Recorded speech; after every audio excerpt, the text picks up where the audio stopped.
We have joined Aprio. Aprio is a top 25 national advisory and accounting firm, so we are just so excited to officially announce this. Thank you to our listeners who coast to coast, intercontinental, have been with us through this journey, and we look forward to continuing the... I'm getting overwhelmed, oddly, because this is our big drop. I love this.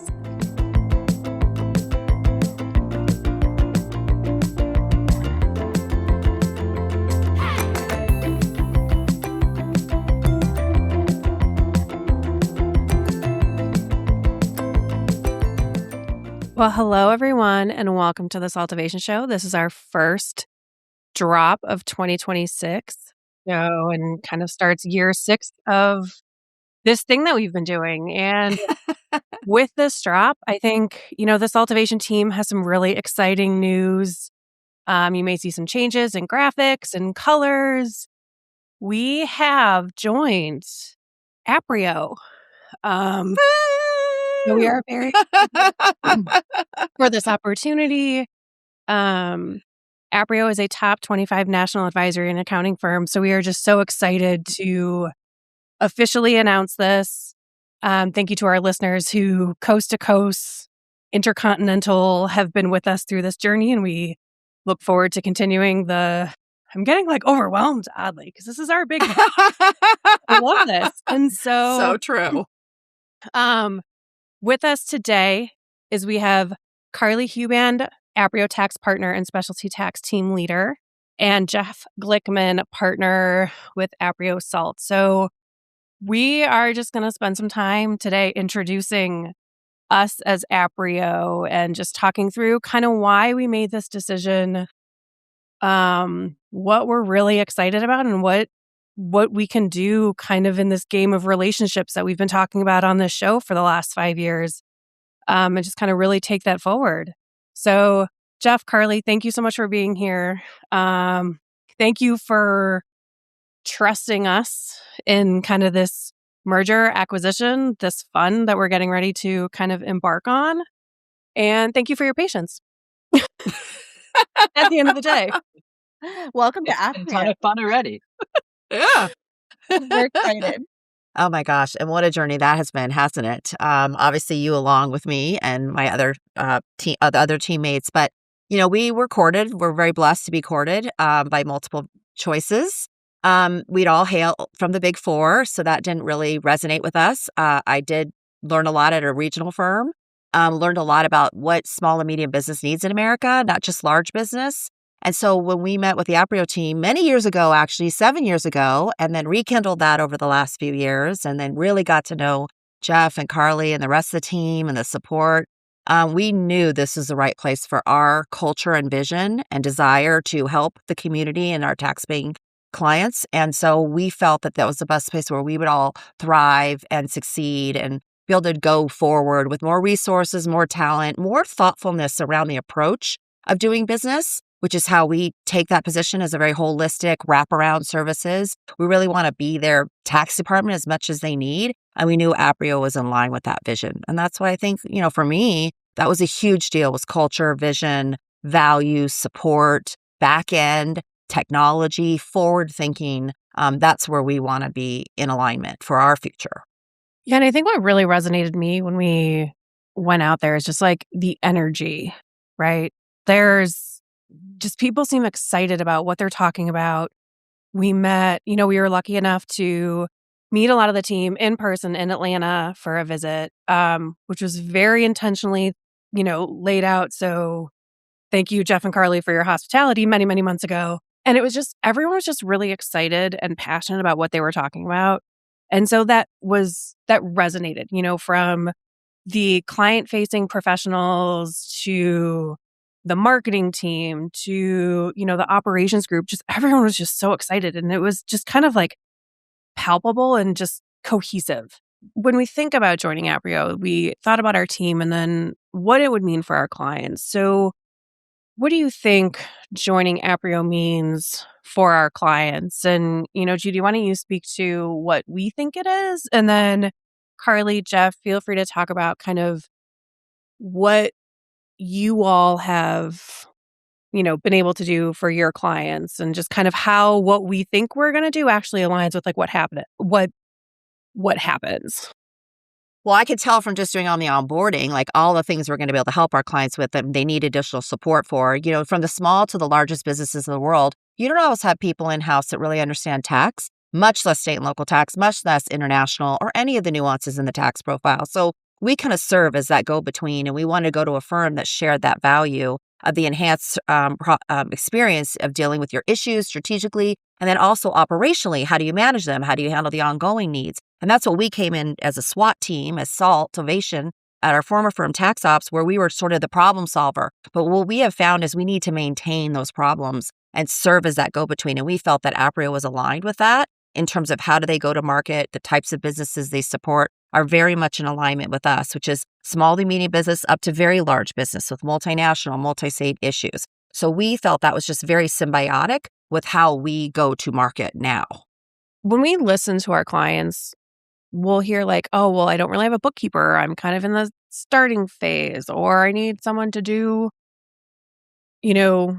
we've partnered with other firms that can do transfer pricing or, permanent establishment members, all of the things. And so they kind of have to piecemeal it. So there is that opportunity to provide all of those services under one roof and have that kind of continuation and knowledge base across the firm. You all hit on, I think, a lot of the reasons that we courted you, right? The reason that we wanted you to be one Aprio with us. And, those reasons really go back to that's client centric, right? We want to provide more holistic support for our clients, for your clients, create a seamless referral capability. And also, and Judy, you hit on this at a macro level, really collaborate across specialties, because what we know and, things that Aprio provides, expertise, deep bench strength across tax, audit, advisory, and even more areas, payroll, things like that. And what we realized is that we built our practice around the needs of our clients, right? So we added specialties over the years, and Jeff and I have been at Aprio for a very long time, more time than we like to admit. Well, as our firm has grown, we've added these specialties literally around the needs of our clients. And so all the things that you're saying your clients need, we see that, and we've developed a bench strength to handle those needs in a way that feels seamless and feels like a team working on it versus scattershot vendors. And we think it works really well. And Jeff, I'd love to hear your thoughts on that. From my perspective, I think having been at the firm, now I think approaching 12 years, the firm views all of the specialty practices with full support, right? None of these are just sort of tack on, oh, if they need this, we'll be around for it. It's each of these is a vitally important piece. And we're a large firm, and so each of these individually may seem to be a small piece of the overall puzzle for a client, but the firm views each of those small pieces as equally large in terms of the support and the guidance that the firm knows each of those practices needs. I've never had an issue in putting forth a proposal to grow and add services where the firm was not supportive. It was all about growing that. I can tell that's Aprio's culture. It's available, it's accessible. There's information to be gained about each client. So you can really share with different mindsets how to serve that client best. And that's really important because business needs help. And that's what we're here to do, is to help them thrive outside their normal business, right? They got to do their back office. They got to keep track of things. They got to collect sales tax. They got to file tax returns. We handle that part, but they can run their business. And that's what we've been trying to do, is to serve in that subordinate role in the state, local, and tax aspect. But now we can enhance that even more through the Aprio way, which is so exciting for me, honestly, just how far data has come in the 30 years I've been practicing. And I'm seeing Aprio take advantage of every single piece of it, because I've been signing on all my onboarding today and yesterday. I love it. And I'm like, wow, I am a kid in a candy store of all the things we can support clients within. Well, and the other thing, Judy, too, that I think is important that our clients' needs change over time, right? So one year, the tax return and the audit might be the most important thing. But then the next year, they might be, looking at, do I want to sell in the next 4 years? And and is that a sheetment? Is that do I need to restructure the business so that I can mitigate tax liability upon sale? Or do I want to restructure so that I can just sell this piece? And every year that the needs shift. And so when you have a group of people and a team of people that really just collaborate in a client-centric way, it no one's the team members aren't fighting each other to gain client market share. They're thinking, what does this client need this year? And it does change. It's going to change. We're a business too, and we're all businesses, so we know that those needs shift over time. I think from a micro level, right? Certainly from a macro level, there's this huge platform that we all take pride in as one Aprio that we make available to our clients. We want to be a place where clients can get all the different services they need, because that way the coordination and the collaboration is much more seamless. And that's the macro level. At a micro level, I think the combination of our teams, if we're thinking about it from a SALT perspective and what it will mean for clients, is the increased expertise and capacity, both in our own experiences that we bring from being in this field for 20 plus years, each, right, to the different geographies that we're bringing, the different industries, right? SALT is so vast. And, every day I guarantee you, get asked questions, technical questions that we've never looked up before, because that's just the way our lives work. And to be able to have a larger team with more experience and to be able to draw off of that experience, right, is what's crucial, right? To be able to send an email, hey, has anyone ever experienced this issue, right? Just this morning, we were able to help you. Just this morning, that happened, right? I'm thinking about that as we're speaking, right? A question came up, and I reached out to see if we had expertise in that area, and so we do. That is. We are all just a product in the SALT world of our experiences. Oh my gosh, And is that not the truth? that's And every that's the company's great like, thing have you about ever done this and done that? I mean, are you this? I'm like, I can handle anything. I mean, if you got a porta potty, I can help you. I've helped people with porta potties, and I'm very grateful for porta potty businesses because I like concerts and outdoor activities, and I got to go sometimes. So that is actually a taxable item and is not always exempt as a sale for resale. So you'd be astounded the things the American business is creating for people to buy and sell, and there is a tax consequence for that. But not every industry or every tax is specific to the overall or to the general. And that's what we see with lobbying, and we have that times 50 states. So we're constantly dealing with lobbyists bringing out rules to exempt toothpaste and aspirin from sales tax while not worrying about underwear that you wear to bed when you're a little bit older. I mean, it's just a crazy world, what is and isn't exempt. And we had that with masks during COVID. Is it protective? Is it exempt? Come on, who can deal with that? So we just always have some kind of nuance depending on what's happening worldwide, nationwide, citywide, and that's where we need that collective wisdom, because it is really based on the unique industry you've worked in, the tax consequence per state, because not every client is in every state. They're in some states, so you've got to be more broad in your approach to, like, this is what Vermont wants to do. This is what Oklahoma does. There's reasons for these policies and procedures. We adapt to that so our clients don't have to. Well, like Chicago raising their personal property lease transaction to 15%, 1/1/26. Like, that's a big deal. That's a very and heavy you don't tax. think that's not going to change with the big beautiful bill and all that? I mean, if the federal government takes away entitlements, states are going to make up for that, because there is this entitlement and what's the word? The supremacy clause in the Constitution that gives states rights, so they can do what they want, like it or not. And the states have balanced budget amendments. So when the federal government Colorado makes changes is one of them that have the impact of reducing income tax revenue just because the federal starting point has changed, every state has to figure out, how are we making that up? Are we going to decouple? Are we going to increase it somewhere else?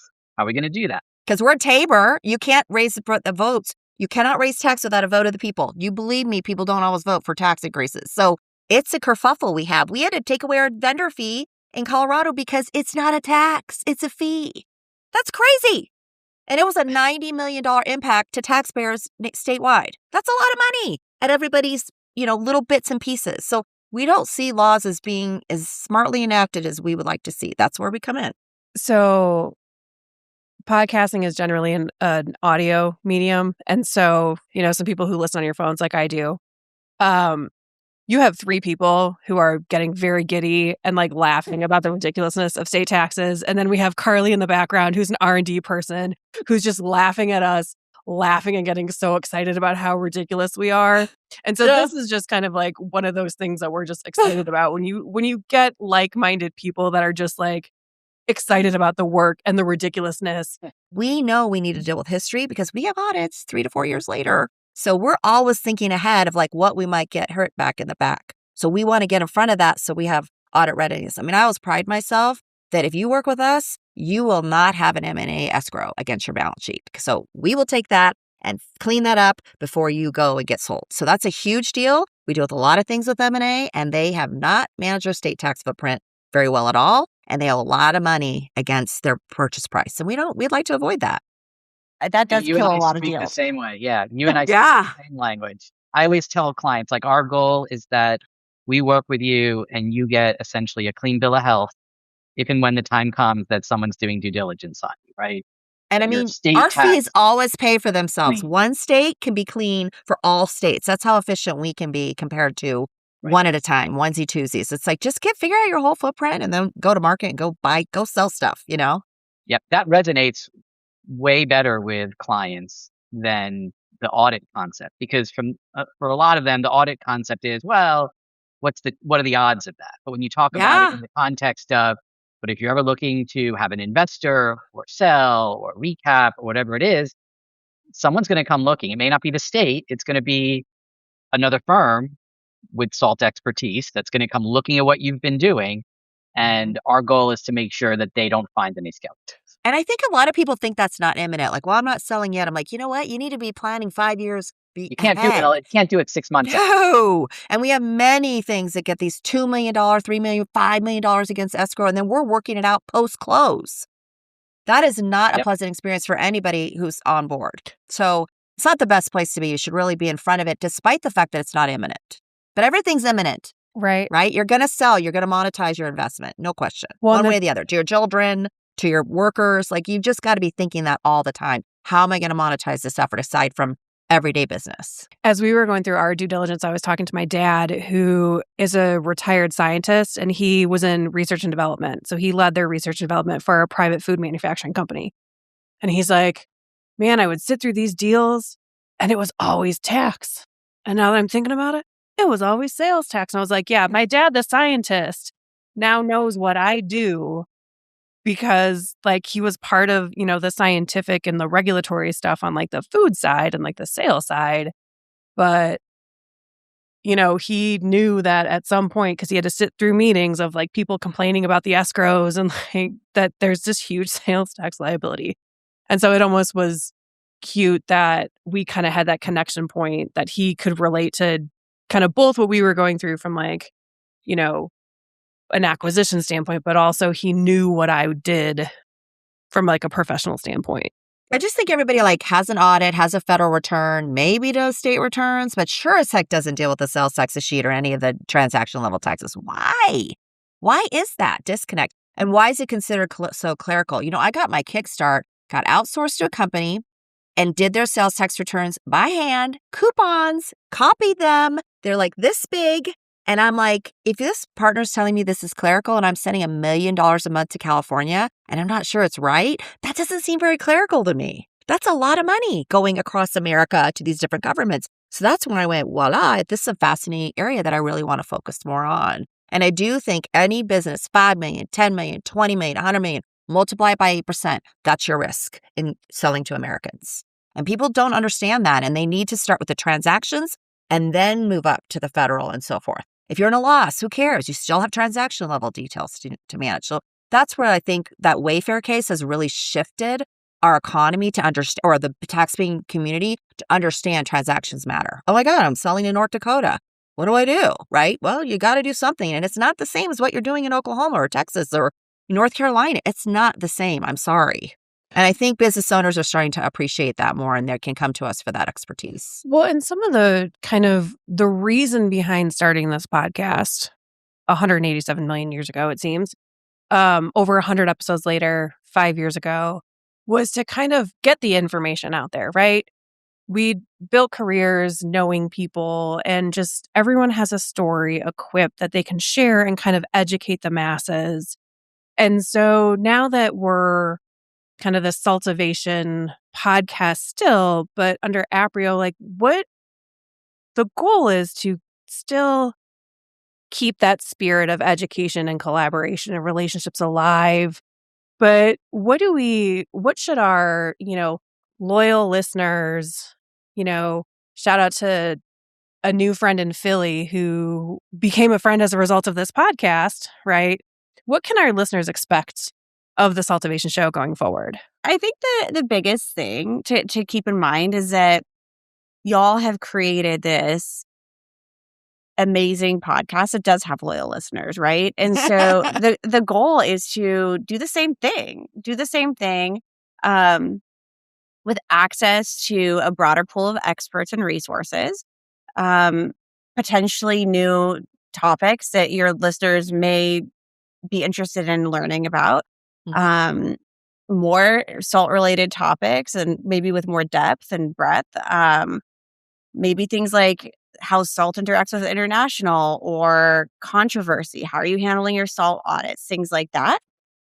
We also think that there's, broader opportunity for collaboration that will really just enrich the podcast content overall. With the expanded team, we really are just anticipating a broader network, more connections, new perspectives, and different guests that maybe didn't, hit your orbit out in the community. Yeah, and I think I'll add, I think it's also about expertise, not just in service areas specifically, but also in industry, bringing industry experts in that can talk about the intersection. That's a great idea. Yeah. Their industries and the types of issues that they're dealing with and how that intersects with the salt world, different geographies. So it's a combination of the larger platform that I think will offer enhanced content. The team's approach to bringing this valuable content, it aligns with Aprio's commitment to elevate the accounting profession through thought leadership, mentorship, innovation, and collaboration, and it helps our clients account for anything and our team members. Yeah. I love that. Yeah, that's our, that's Aprio. The 31 fundamentals. Yeah, exactly. Something else too that I think is really important that speaks to Aprio's brand is the name Aprio means head and heart. It's how we do our work for our clients. It's how we think about our team members. And that's what success means here. It's head and heart. And that includes technical excellence, trusted relationships. Our journey to be a top 25 national advisory firm is actually rooted in helping clients and team members account for anything, no matter what challenges they face. And this combination with SALTovation helps expand our team and really help us be more ready to help our clients and team members and listeners account for anything with their state and local tax challenges. So we're really excited. It's going to be awesome. Like Jeff said, we're going to have a lot of fun. I'm already having fun, even though it's a lot. Everything has just been so affirming. I texted my teams, or, I said, it's been a lot, guys, but I think everything has just been so supportive and collaborative and open and kind, definitely a kind firm, which I greatly appreciate because it's about who you do work with. Honestly, life is short. Enjoy the people you work with. And we spend most of our time working, right? In our adult lives. So you really do want to wake up and enjoy the people that you're spending the most time with. Yep. Well, and I think that's the perfect end to our first episode as SALTovation by Aprio, with Aprio, for Aprio. Thank you to all of our loyal listeners who will hopefully still continue the ride with us. I don't think we're just promoting a new brand. We're just talking about why we need to be innovative. And Jeff, Carli, thank you for your time today and talking with us on the SALTovation podcast. Thank you for your trust in us and bringing us in. And we are obviously really excited about what's next for 2026. As always, thank you And for having us. this is SALTovation. Till next time.